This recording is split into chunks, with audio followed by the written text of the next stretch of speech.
Good morning, good afternoon, or good evening from wherever you're watching or listening. My name is Caleb Glick. I'm a lawyer here in the great state of Texas with a Calhoun School of Law to bring you a lot of information plenty of bad folks would rather you not have. Today, ladies and gentlemen, we'll provide another installation into our Anti-Federalist Papers series going on number 66. So if you haven't gone back and watched 1 through 65, I would highly encourage you to do so because understanding the Anti-Federalist Papers, in addition to the Federalist Papers, will equip you with a very well-rounded understanding of the U.S. Constitution. And understanding the U.S. Constitution will be absolutely necessary if you intend to combat any sort of lawfare waged against you, your loved ones, or your hard-earned property. So let's go ahead and jump on over to the Anti-Federalist Papers. The version I'm using is provided by the Constitutionalist Society, but there are multiple institutions from which you can get a paper and digital copy of the Anti-Federalist Papers. While you're out there looking, go ahead and get a copy of the Federalist Papers so you can join us in comparing the arguments for and against ratifying the U.S. Constitution. Excellent. So number 66 is titled from North Carolina, and I'm sure y'all will enjoy this one. It is very short and sweet. It seems to be a transcript of what 2 or 3 individuals, of what delegates were conversing about and debating regarding the U.S. Constitution. So let's see exactly what they had to say. Mr. Joseph Taylor objected to the provision made for impeaching. He urged that there could be no security from it, as the persons accused were triable by the Senate, who were a part of the legislature themselves. That, while men were fallible, the senators were liable to errors, especially in a case where they were concerned themselves. Mr. Timothy Bloodworth wished to be informed whether his sole power of impeachment, given to the House of Representatives, deprived the state of the power of impeaching any of its members. Mr. Joseph Taylor, Mr. Chairman. So it looks like this is actually Mr. Taylor speaking. Mr. Chairman, the objection is very strong. If there be but one body to try, where are we? If any tyranny or oppression should arise, how are those who perpetrated such oppression to be tried and punished? By a tribunal consisting of the very men who assist in such tyranny. Can any tribunal be found in any community who will give judgment against their own actions? Is it the nature of man to decide against himself? I am obliged to the worthy member from New Hanover for assisting me with objections. None can impeach but the representatives, and the impeachments are to be determined by the senators, who are one of the branches of power which we dread under this Constitution. The words, quote, sole power of impeachment, were so general and might admit of such a latitude of construction as to extend to every legislative member upon the continent, so as to preclude the representatives of the different states from impeaching.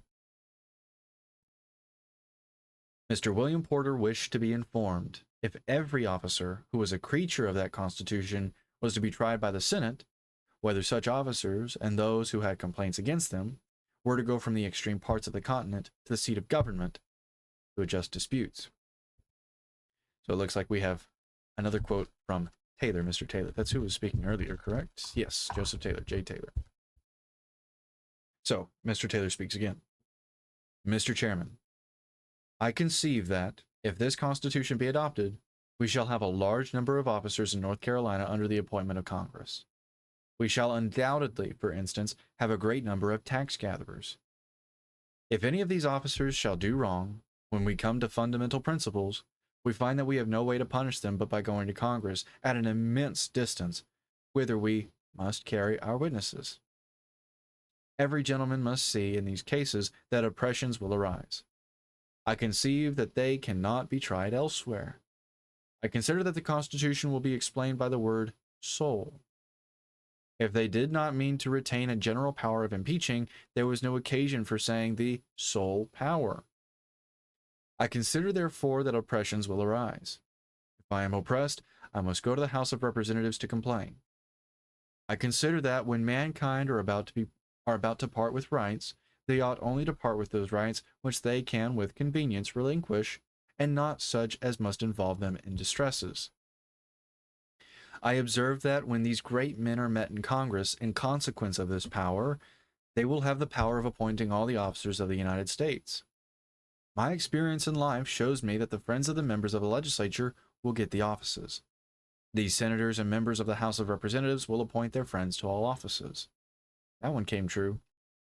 These officers will be great men, and they will have numerous deputies under them. The Receiver General of the taxes of North Carolina must be one of the greatest men in the country. Will he come to me for his taxes?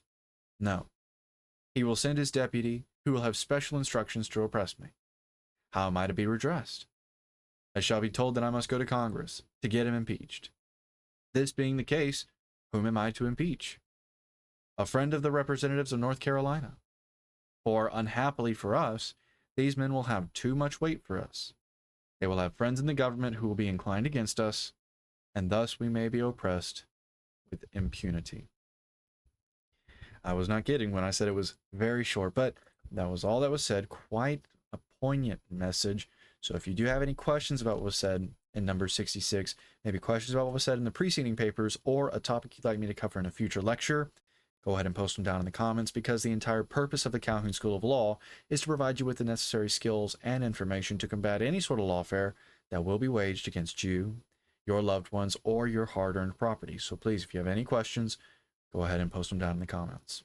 Excellent. So my name is Caleb Glick.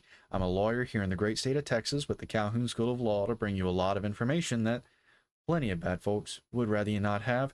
I hope you enjoyed this very short lecture, and if not, wire down in the comments, go ahead and let me know how I can do better so I can best serve that purpose of helping you.